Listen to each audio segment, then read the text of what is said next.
Alina stepped out of the hospital doors with a mix of relief and anxiety swirling in her chest. After 2 harrowing months in the NICU, her premature daughter, Zara, was finally allowed to come home. The nurses had carefully explained every piece of equipment: the oxygen monitor, the feeding schedule, the temperature control. Alina listened intently, her mind racing with all the what-ifs. This wasn't just any newborn. Zara had fought hard to survive, and now every breath still felt fragile. She didn't have her own place anymore. After her boyfriend walked out during the pregnancy, Alina had moved back in with her parents.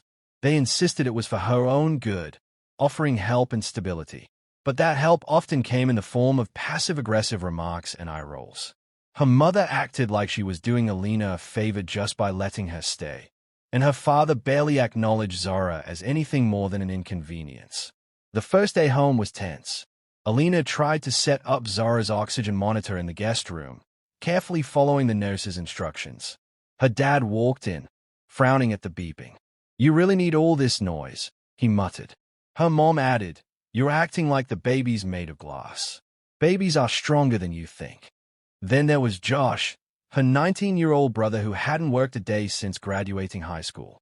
He lounged on the couch for hours, headphones in, endlessly scrolling and gaming. He barely looked up when Alina walked in with the car seat. Later that evening, he asked loudly if someone could unplug the baby machine so he could charge his phone. Alina glared at him, holding Zara a little closer. Despite everything, Alina was determined to protect her child. She slept in short bursts, one eye always on the monitor's blinking light. She documented feeding times, oxygen levels, and every tiny change in Zara's breathing. Her parents continued to scoff at her routines, calling her paranoid and too emotional, but she ignored them. This wasn't about pride anymore. It was survival, and Alina had already learned it. Sometimes, survival meant staying alert even in the place that was supposed to be home. Alina barely slept more than 2 hours a night. Every tiny sound Zara made jolted her awake. The soft hiss of the oxygen machine, the flicker of its light, the occasional beep, all of it kept her on edge. But she didn't care. Zara had come into this world weighing just under 4 pounds. She had tubes in her nose before she ever had a pacifier. Alina wasn't about to take any chances now. The beeping became routine, sometimes just a calibration alert or a slight shift in Zara's breathing. Each time, Alina sprang into action. She'd check the baby's color, her chest movement, adjust the monitor wires, or call the hospital helpline to double-check a reading. Her fingers trembled every time she did it, but she never ignored it. Not once. Her parents didn't share her urgency. "Alina, it's just a beep. You're acting like the child is dying," her father barked one night when she jumped up from the dinner table to check on Zara. "You need to calm down," her mother added, arms crossed. "This constant panicking is going to wear you out. You're making a mountain out of a molehill." Alina tried to explain, again, that Zara's lungs were still developing, that a few missed breaths could spiral into something dangerous. But they shook their heads.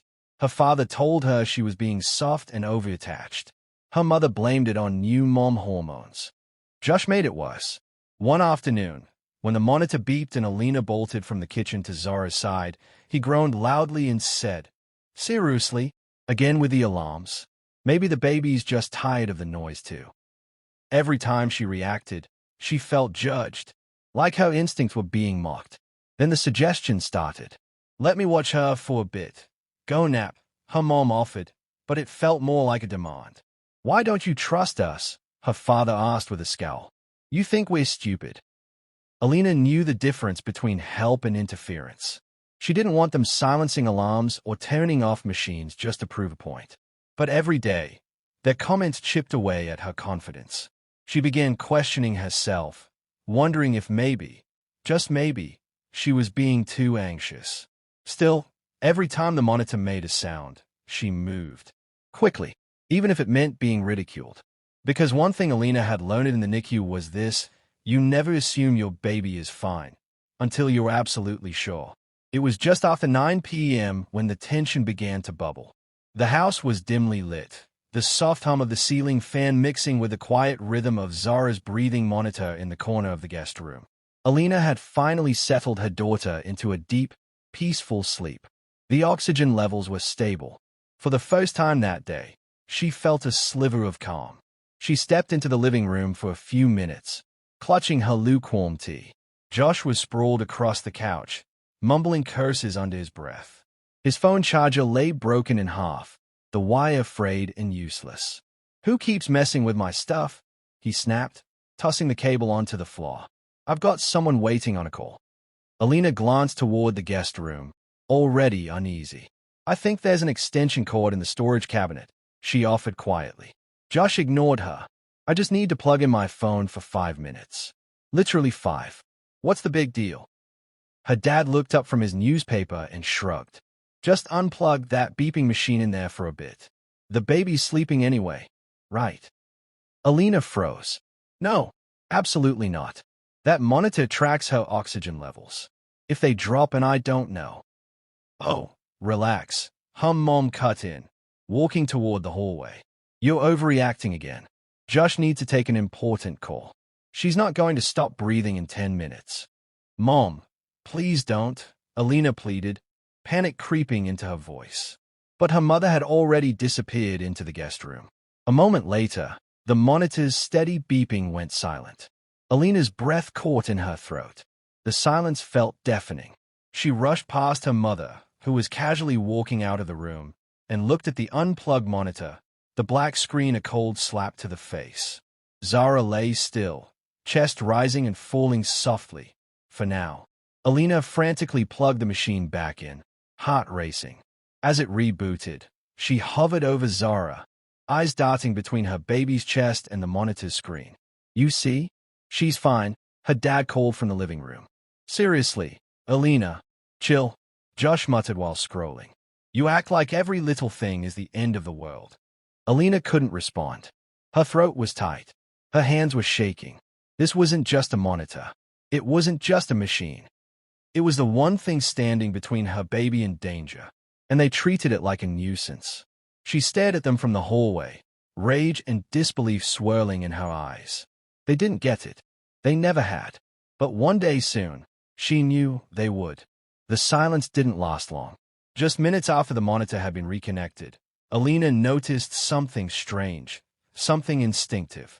Zara, once sleeping soundly, began to stir uneasily. It wasn't a cry, not even a whimper, just a slight shift in her breathing pattern, almost imperceptible. But Alina had memorized every breath this child took. She leaned in closer. Zara's tiny nostrils flared with each inhale. Her chest rose, but a second slower than usual. Then came the sharpest jolt, her lips. They weren't pink anymore. A dull, bluish tint began creeping across them. "Zara," Alina whispered, already reaching for the monitor's leads, making sure everything was correctly reconnected. Her fingers fumbled in urgency. The monitor let out a sudden, high-pitched screech. The oxygen levels had plummeted. Alina's heart dropped. "She's not breathing right," she screamed. From the living room, her father shouted back, "You're panicking again. You said that earlier and she was fine. Something's wrong." Alina cried, now lifting Zara gently from the crib, her hands trembling. "Look at her lips." Josh looked up, annoyed. "Can you turn that noise off? I'm on a call." "You think I care about your damn call?" she snapped, her voice cracking. "My baby can't breathe." Her mother rushed into the room, finally catching sight of Zara's pale face. Her expression flickered with uncertainty. "Maybe it's just a cold. Babies look weird sometimes." Alina couldn't believe what she was hearing. Her father joined in, arms crossed. "You need to stop assuming every little thing means disaster. She's losing oxygen." Alina screamed, "This is what I've been telling you." While her parents stood there arguing, trying to downplay the situation, Alina turned her back to them and reached for her phone. Her fingers flew over the screen as she dialed 911. The operator picked up immediately. "Emergency services. What's your emergency?" "My daughter. She's 2 months old. Premature. Her oxygen levels are crashing. She's turning blue." Alina sobbed, holding Zara tighter. Please send someone now." The operator assured her help was on the way. Alina placed the phone on speaker and sat down on the floor, holding Zara against her chest, gently rubbing her back and whispering, "Stay with me, baby. Please breathe." The shrill monitor continued wailing. Her parents stood frozen, no longer dismissive, but stunned. For the first time, they realized this wasn't Alina being dramatic. This was real. Alina didn't even look at them. She only had one focus now: keeping her daughter alive until help arrived. The ambulance's flashing lights bathed the street in eerie red as paramedics rushed into the house. Alina, holding Zara in her arms, didn't wait for questions. She handed her baby over with tears streaking her face and her voice trembling. She stopped breathing right. The monitor went off. "She's a preemie. Please help her." The ride to the hospital felt like an eternity, though it was barely 10 minutes. The EMTs worked quickly, applying oxygen, checking vitals, communicating in clipped, urgent tones. Alina sat in the corner of the ambulance, gripping the side rail, trying not to scream.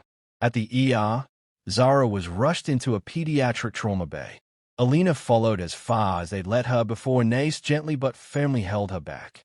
"Let us stabilize her first, Mema."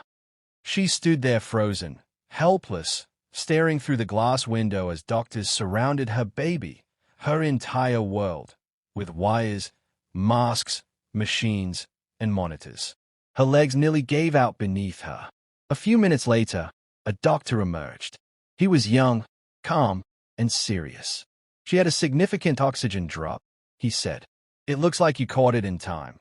But if you'd waited even a few more minutes, we could have been looking at a respiratory arrest." Alina covered her mouth as a sob broke free. She was fine, and then they unplugged the monitor, she whispered. The doctor's brow furrowed. The monitor was unplugged. Before Alina could answer, a nurse appeared and gently led her to a quiet corner. She knelt beside her and spoke softly. "You did the right thing bringing her in. That monitor likely saved her life. If you had waited just a little longer." Her voice trailed off with a somber shake of her head. Alina nodded numbly. The guilt clawed at her, twisting in her gut like barbed wire. She felt like she had failed Zara, like she hadn't fought hard enough to protect her. Moments later, her parents arrived, Josh trailing behind with his phone in hand. Her mother didn't look worried, only annoyed. "So, she's okay, right?" Alina stared at her in disbelief. "She's stable," the nurse replied. Her father sighed. "Then this was another one of your episodes. You really need to stop scaring everyone with these dramatic stunts, Alina." She nearly lost consciousness.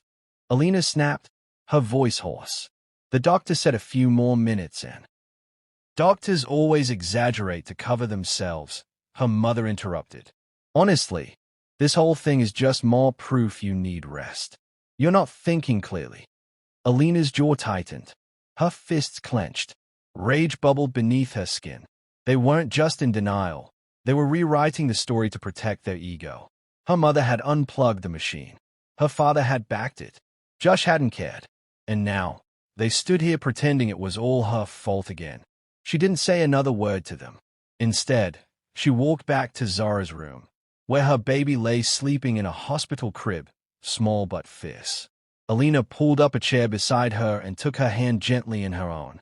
"You're safe now," she whispered. "And I promise you, I won't ever let them near your lifeline again." The next morning, as soft sunlight filtered into the hospital room, a pediatric specialist knocked gently and stepped inside.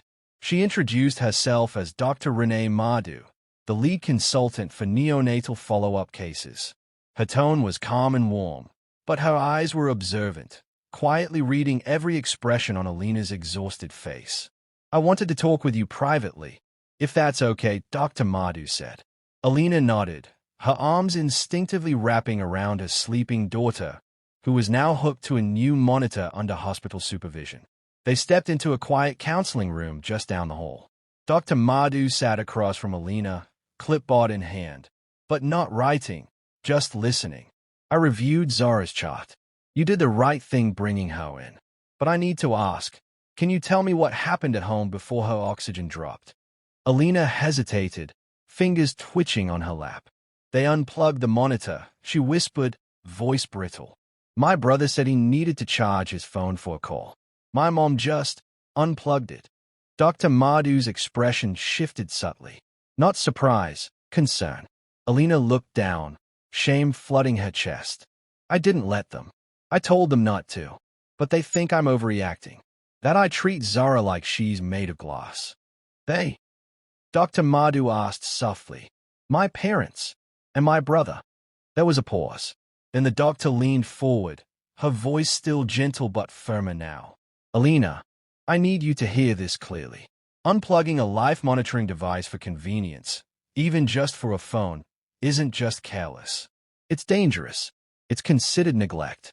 And if it happens again, it could result in irreparable harm. Or worse. Alina's throat tightened. I thought I could keep her safe if I just stayed alert. But they don't listen. They laugh at me. They act like I'm crazy. You're not crazy, Dr. Madhu said firmly. You're a mother, a very responsible one. But you're surrounded by people who are minimizing serious risks. That's not just unhealthy. It's toxic. Alina swallowed hard, tears pooling in her eyes. She had always hoped they'd come around, that love would eventually look like support. But now she saw it for what it really was: control, denial, and dangerous ignorance. And the cost could have been Zara's life. This wasn't just about the unplugged cord. It was about finally cutting ties that suffocated more than they saved.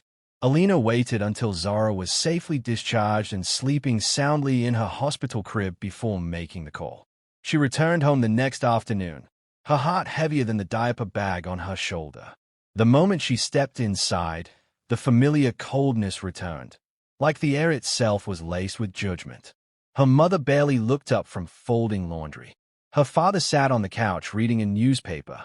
Josh, predictably, was glued to his phone, earbuds in.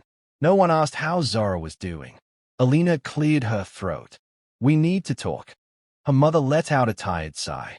If this is about what happened, I really think you're making too much of it.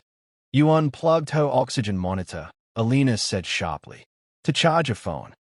It was just for a few minutes, her father muttered without looking up. Don't start again. Alina stepped forward, her voice rising. She could have died.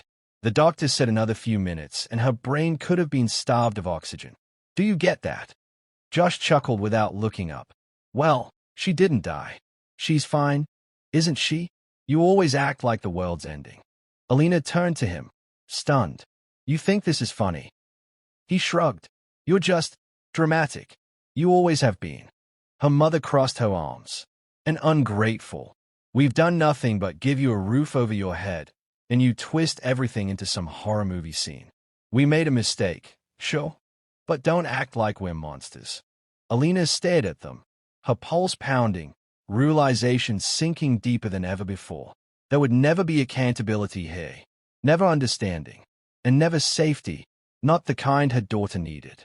I'm leaving, she said quietly. They all paused, confused. I've already called a shelter. It's temporary housing for mothers and newborns. I can get help, childcare support, counseling. Zara deserves better than this. Her father scoffed. You're blowing things out of proportion. Josh muttered, she'll be back in a week. Her mother's voice cracked with scorn. Go ahead, then, but don't expect to crawl back when you realize how hard the real world is. Alina didn't reply. She simply turned and walked into the room where Zara lay sleeping. As the sun set, she packed only the essentials: diapers, baby clothes, formula, the oxygen monitor.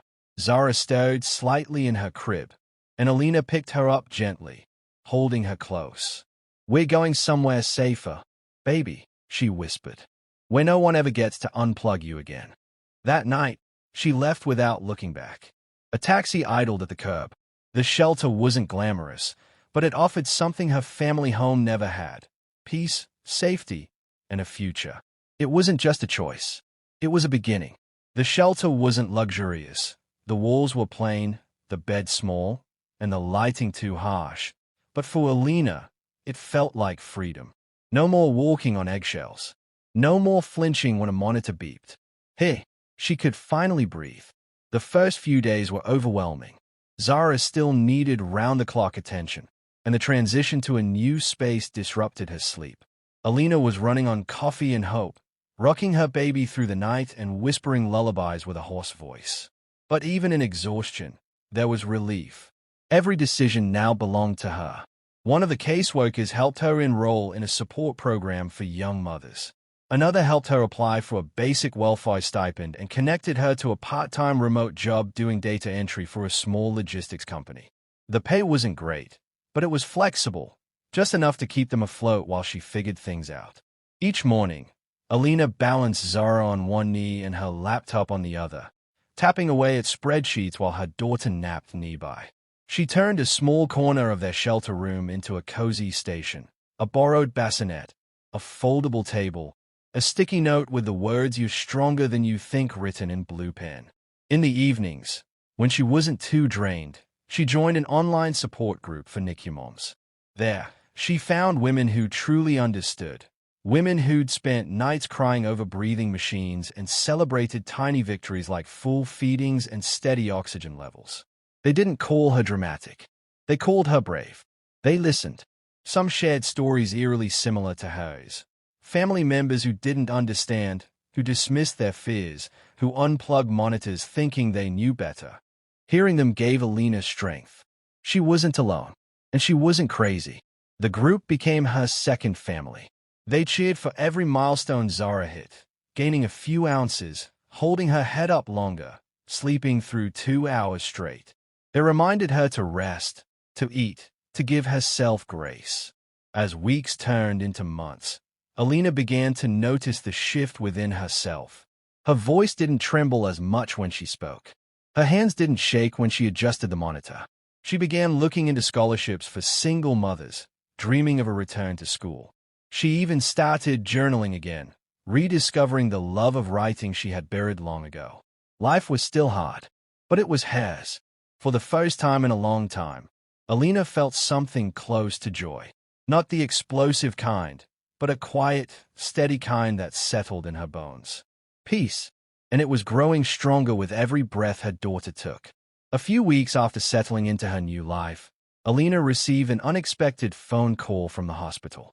It was Nurse Adeyemi, the same nurse who had gently held her hand the night Zara was rushed into the ER. Her voice was steady but serious. "Alina, I wanted to let you know, we've filed a report with child welfare. We're required to when there's a suspected safety issue involving an infant, especially a NICU graduate. What happened with the monitor? It wasn't just a mistake. It could have been fatal." Alina's stomach tightened, but she nodded. "I understand. Thank you." The caseworker at the shelter assured her that the report wasn't against her, but rather a necessary step to investigate Zara's previous living environment. "You protected your child," she reminded Alina. "This is part of ensuring no harm ever comes to her again." Within days, child welfare officers paid an unannounced visit to her parents' home. Alina wasn't there, but she heard the details through a follow-up conversation with her shelter advisor. The officers had asked pointed questions, not just about the unplugging incident, but about the overall care environment. Were they trained in neonatal safety? Why was a medical device removed for a phone call? Did they understand the severity of the baby's condition? Josh, apparently, laughed it off, brushing the whole event aside as a dramatic mom moment. Her father became defensive, and her mother called the situation a misunderstanding blown out of proportion. But the officers didn't see it that way. They issued a formal warning, placing the grandparents' household under observation for future childcare eligibility. They were barred from unsupervised visits with Zara until further notice. The incident was documented, and their dismissive attitude didn't help their case. Word began to spread quietly throughout the neighborhood. The whispers came first, at church, in grocery lines, among the aunties of the market. "Did you hear about Alina's parents? That poor baby girl. Can you believe it? They unplugged the oxygen monitor for a phone." Some people expressed shock, others judgment. A few said nothing, but their stays lingered longer than usual. Josh's friends grew distant. Invitations dried up. Her parents stopped getting the same respect they once commanded in the community, and slowly, the narrative began to shift. Not as Alina the ungrateful daughter who ran away, but as Alina the mother who saved her child when no one else would listen. For her parents, the consequences weren't just legal, they were social. Isolation began creeping in, one closed door at a time. Meanwhile, Alina kept her head down and moved forward. She wasn't interested in revenge. She wasn't keeping score. But it comforted her to know that for once, the truth had a voice louder than the lies. And this time, people were finally listening. Months passed, and with each sunrise, Zara grew stronger. Her cheeks had filled out, her tiny arms now chubby with the softness of healthy baby fat. She giggled more often, kicked harder, and had started to recognize Alina's voice instantly, smiling whenever she spoke. The oxygen monitor, once a lifeline of fear, now sat quietly in a corner, retired. Zara no longer needed it. Alina had grown too, not just as a mother, but as a woman. She had moved from the shelter into a subsidized apartment shared with two other young moms. It wasn't perfect, but it was safe, warm, and filled with shared laughter and late-night baby cries. She managed her remote job more efficiently, even taking on extra projects to save for daycare. More than that, she'd found purpose. Once a week, she volunteered at the shelter where her journey began, mentoring new mothers, most of them scared, alone, and overwhelmed just like she had been. She shared her story, not to gain sympathy, but to show them what was possible when you choose yourself and your child. Each conversation she had with those mothers reminded her of the night she'd walked away, the hardest night of her life and the bravest. With each success, Alina's confidence grew. She held her head higher in public spaces. She made decisions without second-guessing herself.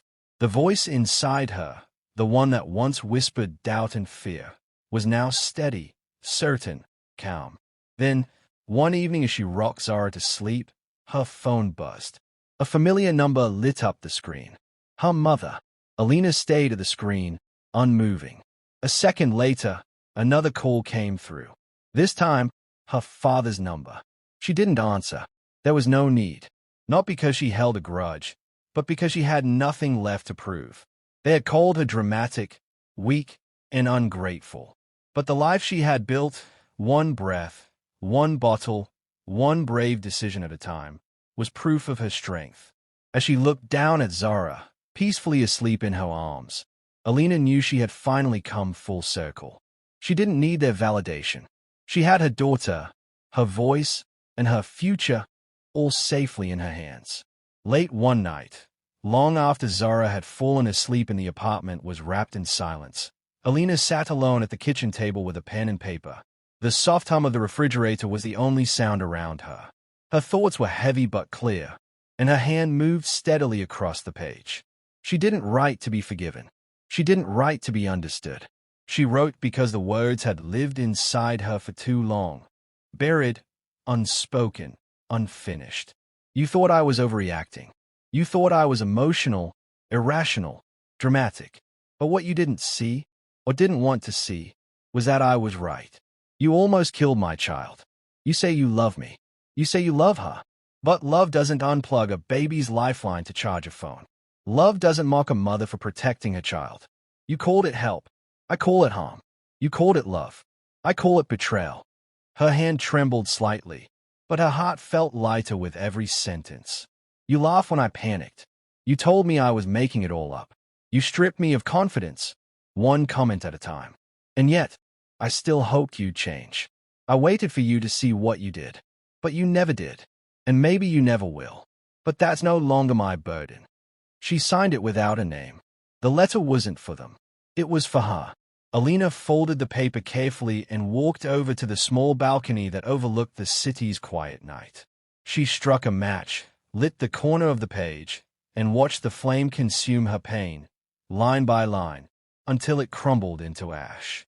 It wasn't revenge. It wasn't justice. It was release. She stepped back inside and walked into Zara's room. Her daughter slept peacefully, her breathing steady and untroubled. No wires. No alarms.